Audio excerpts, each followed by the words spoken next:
Great. All right, good morning, everyone. Thank you for being here for our conversation about the California state budget, what's happening with that budget, particularly in the context of chaos and changes at the federal level that might cause some significant challenges for the state of California. We're going to try to walk you through what we know and what we don't know today and why that matters, and we've got a great lineup of speakers who will then have a conversation about their reflections on what's happening, what that means for the region here. Just want to take care of a couple of few logistical issues for those of you here in the room. If you didn't get a parking validation, we've got those cards in the back for you.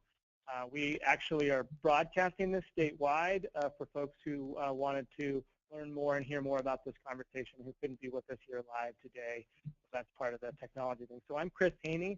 I'm the Executive Director of the California Budget and Policy Center. We're a nonprofit organization that does work analyzing California state budget and policy issues with the goal of improving outcomes for low and middle income Californians. I'm going to start off today by giving you a presentation that we'll be sending out to everyone, so you'll have a hard copy or electronic copy of it available later today. It is a chart book, as we call it, that looks at various issues within the state budget. And this is part of a series that we're now doing, going around the state, providing briefs like with various partners and sponsors. We did this in San Francisco a couple of weeks ago. We did it in the Inland Empire last week. And we're delighted to be with you here in Los Angeles. And all goes well, we'll be doing something similar with the governor's May revision that'll come out in mid-May. Use that as a segue to remind everyone about the point in time that we're in now. So what we're all reacting to is a first bite at the apple that the governor provides with his proposed budget that comes out in early January. The legislature is going to be holding some hearings in the coming weeks, doing their deliberating, pushing back about various proposals. And then the governor will come out with a May revision to his proposed budget in mid-May. And then for the next month, the legislature will have their opportunity to respond and send their spending plan to the governor by June 15th. So we're in this place where we're trying to figure out what's happening, where we don't know a lot, and a lot of that reflects uncertainty at the federal level. So let's talk about some of the top lines in what's in the governor's budget. So the first thing he does, because even though we're having a lot of conversation about federal issues and what they might mean for California, we don't know what the specific proposals look like yet, and so the governor assumes that all current funding levels from the federal level and all current federal policies stay in place. Obviously, we're all expecting proposals that might change some of that, but for this budget, there isn't anything that we can react to in terms of specifics. Okay, thanks. So we are also in a period in time where revenues for the state of California have been coming in lower than had been projected. That results in the governor actually projecting for 2017 and 18 a $1.6 billion budget. First thing I want to say about that is to remember that the proposed budget is a policy document. This is the governor's perspective about what he's seeing in the budget, but it's also a policy document that's intended to sort of give his view of the world. The Legislative Analyst's Office, the analytic arm for the state legislature, has its own estimate of where revenues might be, and they had projected as much as a $3 billion surplus. So there's some range here, but the governor is starting with a projected shortfall, and I'll talk a little bit in a few minutes about how he balances that in the proposal. But because he's projecting a shortfall and because of the federal uncertainty, the budget doesn't have any new investments in many key service areas. Walk through that a little bit. And then because we now constitutionally require our rainy day fund to put dollars aside for a rainy day and to pay down some debts, this budget continues to prioritize those issues. That's the sort of big picture of the budget. Let's talk about some context. Obviously, the big elephant in any room that we're talking about the state budget is what's happening at the federal level. And the reason for that is really about scale. Let's talk about what federal dollars mean for California. This is all California funds combined and where they come from. We usually spend our time talking about that wedge of this circle that is the state general fund, which is essentially sort of the annual checkbook for the state of California. But 37% of the state's funds come in from the federal government. So a really large chunk comes in from the federal government. And the bulk of those, 74%, come in for health and human services. So that's why when we have conversations about the Affordable Care Act, health care provision, other parts of the human services and safety net, and potential cuts or changes to those systems, it has a potentially really dramatic and large effect for the state of California in terms of flow of those funds in the state. And the bulk of that 75 or 74%, or a large percentage of that 74%, is the Medi-Cal system, our low-income insurance system for the state of California, where there's a reimbursement from the federal government for the people that we provide that coverage to. So we have that backdrop that we're dealing with right now. The other backdrop is that we still want to use state budgets to actually advance public policy goals, and we're trying to deal with a social and economic context that has a lot of challenges in it for the state of California. Despite 7 years and plus of economic recovery right now, we've got some very deep and uneven changes in what that economy looks like. So this chart shows you by quintiles, or every 20% of the population in terms of the income spectrum, how people's incomes have changed from 2007 to 2015, essentially the period of the Great Recession through the most recent year for which we have data. And what you see is that the top fifth, the top 20% of California are the only contingent of the population that have seen their incomes adjusted for inflation increase. And in fact, if you break this down by smaller segments, what you find is that the top sort of 1%, top 5% see a particularly dramatic increase in their overall incomes, and literally everybody else essentially has seen their ability, their income to keep up with the economy decline. So despite this aggregate story we tell about a really strong California economy, we have a lot of unevenness below that. That unevenness in part reflects high housing costs. What this chart shows you is for renters and homeowners with mortgages and homeowners without mortgages, so in other words, people who've paid off their homes or something along those lines, what their housing burden looks like. And so the yellow parts of the bar are folks whose housing costs are more than 30% of their income. The orange bars are the percentage that have more than 50% of their income. And so basically these are all folks that are above the standard of what we think about of where housing costs are burdening them from an economic perspective. And you see for renters, a large percentage of the state are housing burdened in the sense of cost. And even for homeowners with mortgages, we normally think of owning a home as a sort of access to wealth and a step up in terms of the economic ladder. We've got severe housing burdens across the state. That's not a surprise to you all, I'm sure. The affordable housing crisis the state faces isn't new, but this is an ongoing challenge. And in part, it plays into what happens in terms of poverty rates in the state. I think many people know that if you adjust the official poverty rate for housing, California has the highest poverty rate in the country at around just over 20%. This chart shows you for every county in the state the extent to which each county's poverty rate is higher still than it was prior to the recession.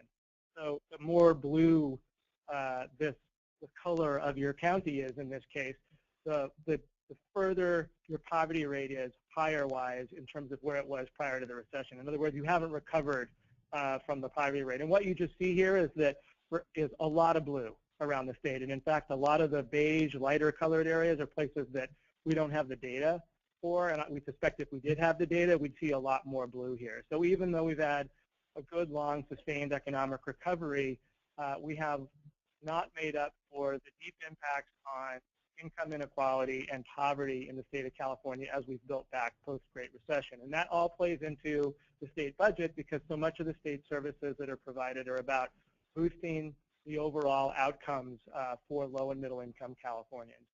So let's talk a bit about key elements of the governor's proposed budget. I'm going to walk through various pieces here. Some I may have to, depending on time, so we can get to our speakers, I may jump through a little quickly. We do this all the time throughout the course of the year, and so if I don't provide enough detail, feel free to interrupt me, and I'll try to provide a little more context for where possible. Because if you've got a particular itch that we need to scratch, that's why we're here. So, and I'll provide what I can, and if not, we'll follow up offline afterwards. So let's start with how the governor balances this $1.6 billion projected shortfall. And the short story there is that he does it in three ways. First, he proposes to rescind several one-year spending commitments. These are spending commitments made in this year's budget, one time, not ongoing, They include a $400 million set aside for affordable housing. That's money that actually wasn't spent because the governor and the legislature weren't able to reach a deal, which the spending was contingent upon, to streamline some of the regulatory structures for building affordable housing. Because they didn't reach the deal, and now he's looking at a shortfall, he's proposing to take that $400 million back, or take out $300 million that was going to go to renovating state buildings, and then a $45 million program that was part of the No Place Like Home initiative that was supposed to help with some advocacy connections around homelessness. So that's how he gets some of the money back. The other part is that he's pausing a agreement with the legislature to make a multi-year investment in the state's child care and development systems. They were going to make a series of increases in the number of slots and the reimbursement rates for providers. He's saying we're going to pause that. It was supposed to start in 2017-18 fiscal year. We're going to pause that and start it again in 2018-19. If you're interested in the cost there, it's probably in the low $200 million, $225, $230 million for the state. And then the last part is he's actually starting to phase out the middle class scholarship program in our system of higher education by not providing any new scholarships for the next year in that program. So that's how he gets the $1.6 billion. This is a complicated chart. You don't have to know every part of it right now, but the one thing, if you sort of wanted one chart to explain how the governor approaches the budget, this is probably the one. So on the left side, what you have there is you have the orange bar, which is the projected budget shortfall of $1.6 billion. And you have the yellow bar is another $1.6 billion, which is a little extra discretionary reserve that the governor and governors prior have always put funds into. It's called the Special Fund for Economic Uncertainty. It's sort of like another rainy day fund. That brings you to $3.2 billion that you somehow have to cover.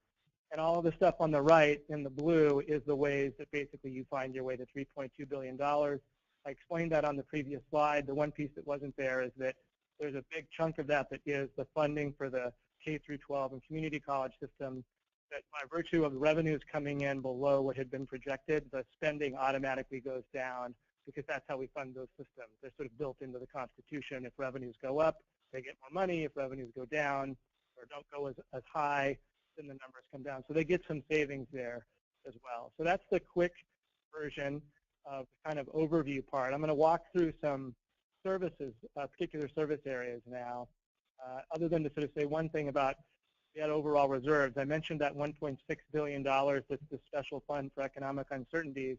It's the smaller rainy day fund, essentially, or the smaller reserve. We have a state constitutional requirement for a rainy day fund that takes a percentage of the state's general fund off the top, puts it aside for a rainy day, and also pays down some budgetary debts. And when you take that's now constitutionally automatic, comes right off the top.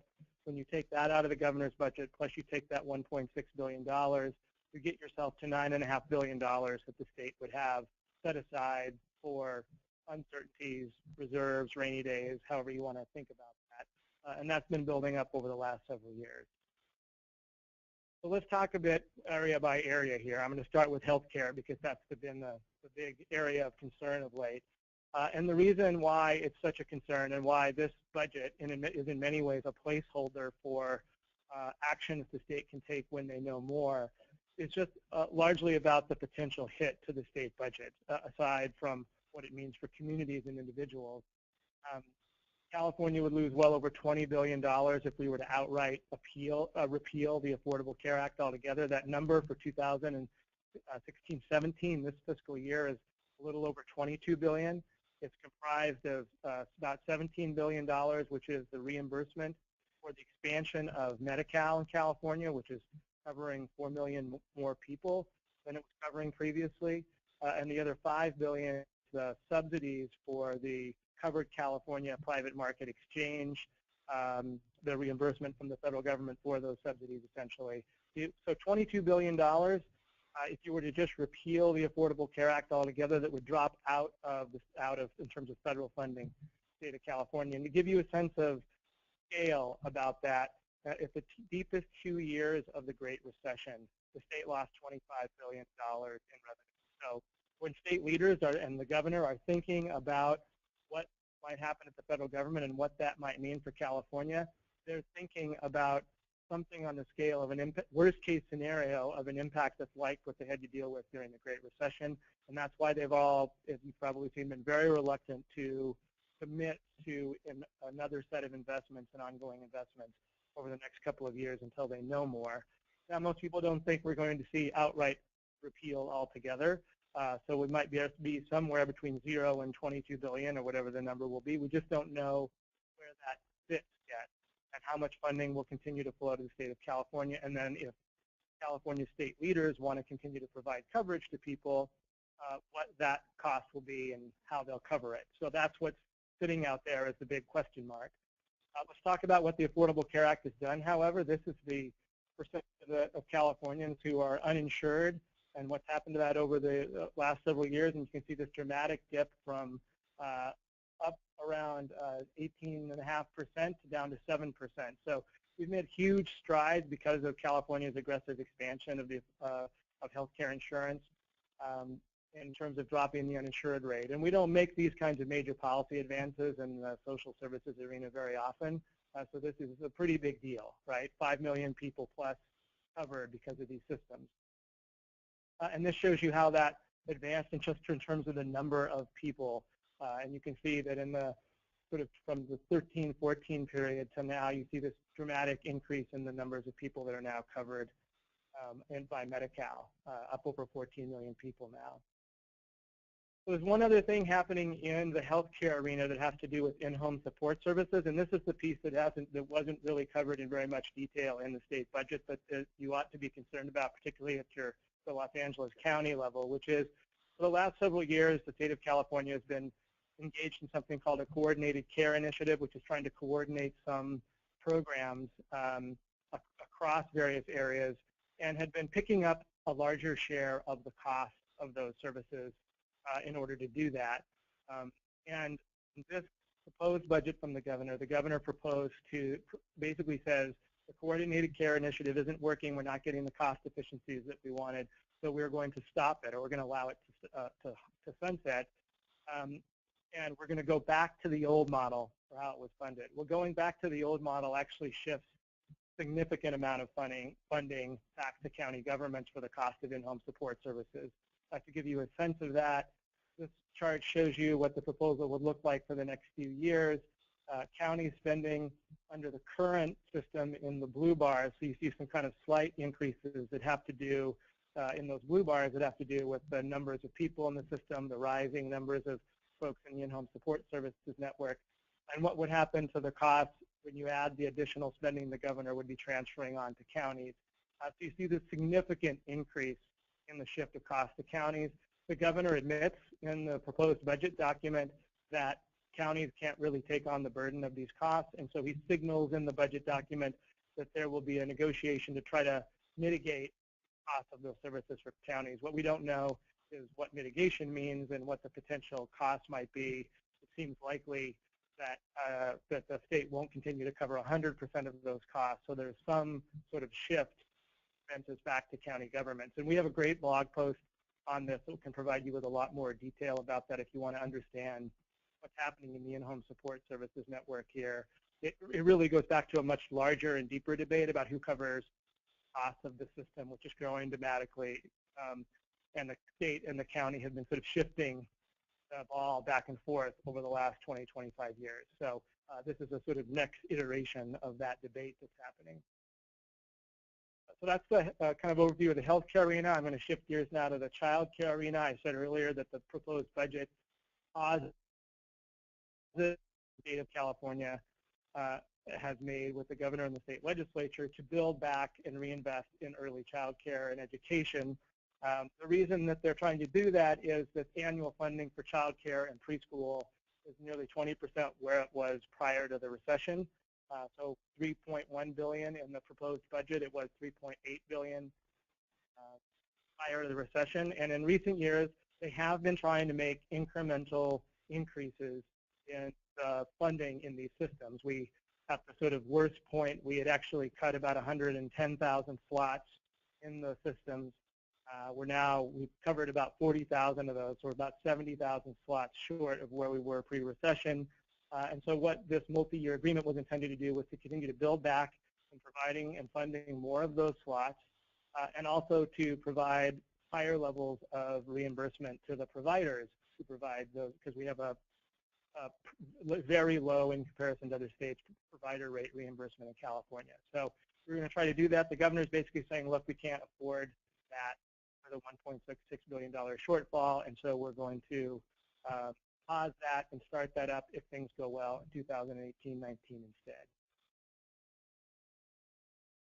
So other than that, when you turn to the rest of the sort of human services network, or social safety net as we often call it in California, there isn't any new news. This is the arena which often gets hit or cut first when the state faces difficult financial times, and because the governor is seeing a sort of slowing of growth in the state budget, he's not proposing any new investments in this arena. That's a concern, much like the chart I just showed you on the child care side. These were areas that were cut very deeply during the Great Recession and haven't been built back, have received very little in the sense of reinvestment session.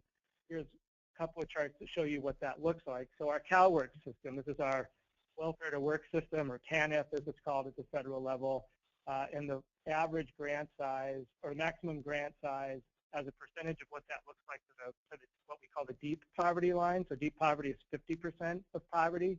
And basically this chart is showing you the maximum grant size, that blue line, sits below the deep poverty line and has been hovering just above it and been below it for some time.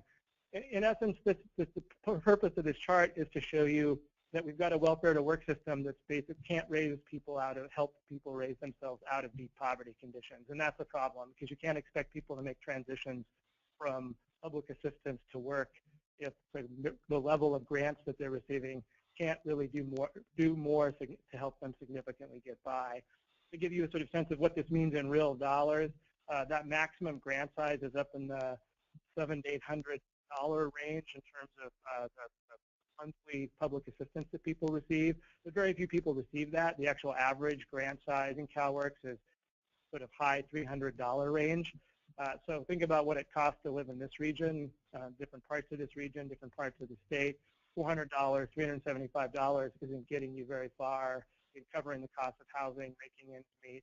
So it's tough to sort of say that the welfare to work system is working when grant levels are so low. And part of this is we cut rates, we cut eligibility, we cut the amount of time that people could be on the system, and we haven't really built that back post-recession. Very similarly, when you look at SSI, SSP, this is public assistance for low-income seniors and people with disabilities, you see that the grant levels are sitting below the official poverty line. That's the red bar across the top, and the grant levels there are in the orange bars, sitting at about 89, 90% of the official poverty line. That amounts to somewhere in the range of around $875 to $900 a month. So very similarly, for folks where this is their main source of income, very hard to get by on this level of service. And we haven't built this back. Last year, for this fiscal year, we made the first cost of living adjustment to the state version of these services. The federal government's been making some more substantial increases in recent years, but we only just made the first cost of living adjustment since the Great Recession for this fiscal year, and there's no proposed further cost of living adjustment going in the governor's proposed budget. So these areas get left behind. And let's talk a little bit about state corrections spending. Many of you know that we've been operating under a federal court order requiring the state to reduce its prison population, which it has been doing in significant ways to meet the demands of that federal court order. We've made a series of public policy changes to actually reduce incarceration levels in the state, including Proposition 47 a couple of years ago and Proposition 57 this last November, which are helping to reduce prison populations. But overall, the level of funding for the correction system remains pretty high. These bars are showing you the total spending in the correction system for capital outlay, local assistance, and state operations. And what you'll see is that even with some very significant reductions, reductions in the levels of incarceration, the spending in the system stays pretty high. And the reason for that is that these are really difficult systems to unravel from a cost perspective. We're talking about major facilities, healthcare costs, personnel, and it takes them a long time, and there's a lot of resistance to unwinding them when you reduce the incarceration levels. Part of this is also that even with all the reductions in the incarceration levels, we're still sitting at basically the maximum level that the system can actually support. So we're right at that level that the federal court order actually said we needed to reduce to, because we were well over what the system could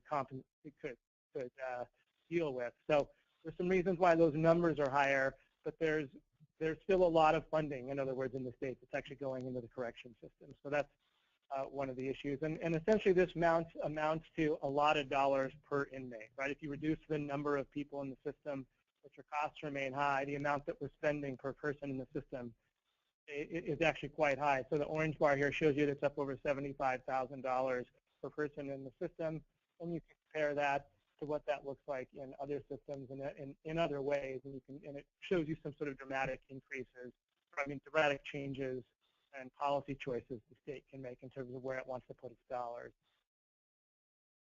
So let's talk a few other areas then before I close out on some thoughts and take some questions. Let's talk about education arena. We talked a little bit about early education. Let's talk about K through 12, community colleges, and higher education. The way that we fund K through 12 and community colleges is a bit complicated, and it's built into the Constitution. You'll hear it talked about as the minimum guarantee for the K through 14 system. It's set up by Proposition 98 in 1988. Basically, a set of formulas that calculate a minimum level of funding for the K through 12 system and community colleges, such that when revenues go up for the state, revenues go up in terms of spending in that system. When revenues go down, the spending in the system then drops. This chart's showing you what that has meant for per pupil spending in the K through 12 system over time. You can see that kind of middle orange bar showed you where we were at kind of the depths of the impact of the Great Recession. Our per pupil spending had dropped down below $8,000. Because the state's economy is doing better, revenues have come in. We passed some measures to bring in additional revenues. We are up near the $11,000 mark in terms of per pupil spending. So we've been building back to give you a sort of sense of where that lies nationally, depending on what data source you use and whether you adjust the costs. We typically sit anywhere from sort of around 35th in the country to 49th in ranking. And when you adjust for costs, it tends to be those lower 47th, 48th, 49th in terms of per pupil spending. So even with this, we've got a system that's still operating in a pretty constrained way in terms of its resources per student. At the higher education level, at UC and CSU, the governor and the legislature have been trying to make a series of gradual increases in these systems over a period of years. They've done that, and at the governor's impetus with a focus on requiring that those systems do a few things, including over the last few years, freezing tuition so that the affordability of the system was not getting worse for folks in California in particular. And there have been some other requirements. The UC system was required to take on a larger share of its debt. The CSU system's been under some pressure to actually get people through and matriculate folks in a much quicker way than they have in the 4-year time frame intended instead of 5 years or 6 years. So there have been some stipulations on these systems receiving some increases in funding. The governor's proposed budget actually continues some slight increases in funding in both systems, and there's some signs that there may be some allowance for a tuition increase because the systems haven't increased tuition in a number of years. But you can essentially see in the 2 bars for University of California and CSU the kind of slight grow back in funding. It's not where it once was for these 2 systems, but they are trying to sort of build them back slowly over time. And the governor's proposed budget continues to try to do that. There's a few other areas of the state budget that we haven't covered. These are just real quick overviews of them. The first is that now have an earned income tax credit in California, a refundable tax credit that provides assistance for the lowest income folks in the state. The governor continues to actually provide funding for that. That's actually one of the unique natures of California's EITC, unlike those in other states. Ours is actually subject to an annual budget outlay, which means they can decide to not fund it at all in a given year, but the governor is proposing to continue funding the EITC. They're projecting that's around $265 million for this next year in terms of the number of people that would take that credit. A major issue of debate that's probably going to take up a lot of the next 5 or 6 weeks' time outside of state budget deliberations is going to be about the governor's proposed transportation plan. This is a plan he's been trying to get the legislature to adopt for the last couple of years, and they're in negotiations in a special session that the governor's given them an April 6th deadline to meet, which would create a 10-year, $43 billion investment in transportation, and it would do that with a series of increases in taxes and fees on gas and other sort of gas and petroleum-related activities, and that's where the $43 billion comes from. And then 50% of the money would be allocated to state transportation systems, 50% to local transportation systems. So this is a sort of major infrastructure plan the governor has. He's trying to get through. Hasn't been able to reach an agreement with the legislature in the special session that's been going on almost 2 years now. But he's given them a deadline of April 6th. And one of the reasons that this is a challenging piece to move forward is that because it includes increases in taxes and fees, and because California requires a 2/3 vote of the state legislature to make those kinds of increases happen, they've struggled to get the 2/3 vote to actually make this transportation plan happen. And even with 2/3 of the state legislature all being in the governor's party, it's difficult to pull all those folks together, particularly when there are taxes and fee issues on the table. So that's an area to watch. It's an area where they could make some progress regardless of what happens at the federal level and regardless of what happens with state revenues otherwise, because they're proposing a set of its own funding sources. And so this is an area where they might try to make some progress while a lot of other things are on hold. And I won't talk a lot here about this piece, but there's a series of changes in state retirement systems that are going to mean that the state has to take on a larger share of paying the cost of those services going forward. Some changes in the rates of return that our state's retirement systems are expecting that have recently been adopted that require a larger share of the state's general fund to go in to help pay for those systems. And that's important for you to know simply because as you're thinking about the areas in which you're working and you're wondering what's happening with the state dollars and where they're going, there are some pressures that are coming at the state that aren't just at the federal level. There's some local pressures that have to do with costs around retirement systems, costs around infrastructure, that are why some of these other matters are coming into play in terms of the overall proposal. So that's the big overview that we're providing. I've skipped over some detail. I'm happy to provide some more of that, but these are things you're obviously going to be wanting to watch. Obviously, the federal actions that are signs we're going to know somewhat more about what's happening at the federal level soon. The Affordable Care Act, repeal and replace, whatever it's going to look like. It sounds like the contours of that are going to start to be presented in the next few weeks. Most people expect that the deliberations about that actually might take into the summer, so that's not sounding like it's going to be nearly as quick of a process as people had thought, but you're going to want to watch for that piece of it. And there is, the president actually released a sort of outline of his budget priorities, and those budget priorities are eventually going to include some sort of proposals that are going to have to deal with some of the other ways that the federal government provides funding to states, including in some of those safety net services we talked about. So that's also likely on the table sometime this year. And in the meantime, the state will probably have to pass a budget, not knowing what any of this stuff may look like in terms of proposals. And so the question is, what does the legislature do in terms of continuing to try to provide funding for UC, CSU? What does it try to do in some of these other service areas which aren't seeing much in the way of building back investment? And one issue you're going to want to watch is what happens with the revenue forecast. This is always the sort of boring and nerdy part of state budgets. But since the governor, most people think, has underestimated what the state's revenue picture is going to look like, if by the time we get to the May revision, he revises that revenue estimate upward, it will provide some space that could possibly answer some of these questions about what the legislature is able to do and not do. I want to be careful about, I want to caution you about being too optimistic about that. In recent years, the governor has not budged about his revenue projection. He's budged on some of the other proposals, but he's not been willing to adjust his revenue projection. He may have to this year if he's just been really far off in terms of that projection, but we don't know exactly what that's going to look like, and it depends a lot on what the collection of revenues month by month looks like between now and May. So that's the sort of revenue side you're going to want to watch. If you like this kind of stuff, you should come to our conference on March 2nd. It's Thursday. We're in the last minute prep, but we would love to see any and all of you who'd like to attend. You can talk to Janice or I about that, and we'll figure out how to track you in. We've got a great program set up. And I'll stop there and take a few questions, and then we'll try to move on to our speakers here. Thanks for your time. questions? So the question is about how far off the LAO's revenue projections and the governor's projections are. So the LAO comes out with a forecast for the state in November prior to the start of the calendar year. So in November, the LAO had a forecast. It always presents a lot of scenarios, but there's sort of their leading scenario, and their leading scenario suggested that there'd be $3 billion of, as it's called, surplus. It's just more than the current services budget would cost. So there would be, some space there to play with. And the governor's is projecting a $1.6 billion shortfall. So $4.5 billion in range there. That's they've been off. They've both in their projections. There's been some gaps in recent years, and that's why I said the governor's insisted that his projection is the one that goes forward, the one that's put forward by the Department of Finance.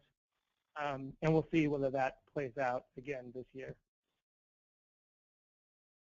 Right, so the questions about revenue proposals and the kinds of things we're hearing about as people are thinking about how to react to what's coming at the federal level in particular. I think increasingly as each day goes by, every potential revenue source is being discussed in some fashion. I think we're going to talk about that in the panel of speakers here in a little bit. But and the reality is that let's say there's some kind of partial repeal of the Affordable Care Act, some sort of cuts in other safety net arenas, and California's leaders, as they've done so far, say that they're going to continue to provide those services to as many people as they can, and that they make a concerted effort to do that. They're going to have to find a large amount of money, in essence. Think something like $5 to $10 billion, maybe more. It depends on how bad the cuts look like that are coming at them. There's only so many ways you can do that, and in fact, you might need multiple ways that you have to come at that. And I think that is forcing a conversation about local property taxes, and there's been an effort ongoing to try to address commercial property tax reform. I think income taxes will come back up. There are state legislators who are talking about sales taxes on services, which has been around for a long time, and it's a difficult issue. State taxes, oil extraction taxes, I think all of those things are being considered. Not all of them may be possible in the period of time in which we're talking, but they're all on the table and the conversations are happening. There is that conversation happening about the impacts of the ACA and what that means for IHSS. I think I don't have the sort of depth of detail on it that we could talk about afterwards, but I do think the question you have to ask about ACA, and if the federal government isn't going to provide the funding and the state wants to send the services, how do they figure out how to do that? And if they can't cover everything, who ends up getting hit hardest, right? Where do you get the cost savings if you're not providing the level of services that you were? And the reality is that's going to hit seniors.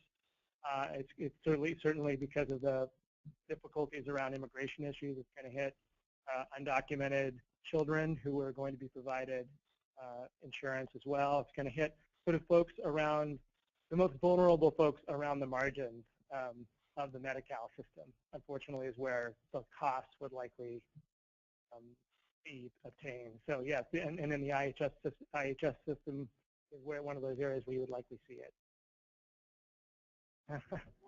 Wow. So the question is about what are the viable solutions that are I think at scale, right? Essentially, I think we're not going to know that really what this looks like in time for this year's state budget, or at least not adequately. And in some ways, that's sort of disconcerting. It continues the uncertainty for longer. And it means that there might not be a lot you can advance in the shorter term. On the other hand, it actually might mean that it gives state leaders a chance to sit together and comprehensively think about what they want to do with these systems. So instead of making a kind of knee-jerk response, just try to maintain some of these systems as they're currently structured and as they currently look, maybe they step back and they sort of say, well, if California is going to provide health care insurance to everybody in the state at a certain income level or in some other, how do we want to do that? What's the most effective, efficient, way to do that? And then how do we pay for it? And I think that conversation is starting. I think the revenue question that came up is coming up because people are already thinking about what are the smart and efficient ways to pay for some of that.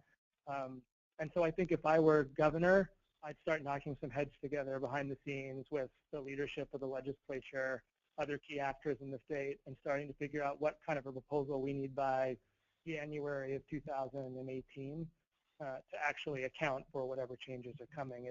The scale is daunting. I think everybody's hopeful, and the evidence is pushing toward things won't look quite as bad as right now we're dealing with all the chaos of just rhetoric and not actual proposals. So if the reality sits somewhere more in feasible lands of cost, then the state has, I think, a number of options on the table for what it might do. I've been a little vague about that, but it could be things in the healthcare arena like over time, a move from the way the system's currently structured to single payer or something like that. I think similarly in the safety net arena, you could think about, okay, how do we provide public assistance to folks we're trying to get the dollars to through the current systems or through some mechanism that we might ramp up really dramatically? And how do we do that given the politics of the state? Do we do it through the earned income tax credit, or do we do it through other state public assistance systems? So I think those kinds of responses are already starting to happen. You're not seeing them in terms of proposals, but I think the conversations are happening. So the question is about whether we, the state, could continue with Covered California. The Covered California question is the hard one, because essentially these are private sector marketplaces that have been set up that are sort of dependent on those federal subsidies coming in. And it's even though that it's challenging in both arenas, Covered California and Medi-Cal, Covered California is dependent on there sort of being a market that's been subsidized and created by the federal action. If the federal side of that were to go away, it actually jeopardizes the structure of the system. If they take the taxes out that are helping fund it, it could actually chase a number of the healthcare insurance providers that are in the system who would then leave, and that would essentially destabilize it. So there's a scenario that could emerge where the state of California says, we're going to continue to do more on the Medi-Cal front, but Covered California is made unviable by federal action. And California may try to pick up some piece of that, but that's going to be, that's one of those great uncertainties we don't know the answer to yet. So the first question is about how to tap into the reserve. Because the new rainy day fund that was passed by Proposition 2014 is now built into the Constitution, the provisions by which they can actually tap into the funding are also built into the Constitution, and there are rules there. The first is that they can tap into it if they declare that there's a natural disaster sort of emergency. So, hopefully we don't encounter that. They also have to declare a fiscal emergency, but the fiscal emergency essentially has to amount to the proposed spending plan being lower than the 3-year average of the prior years.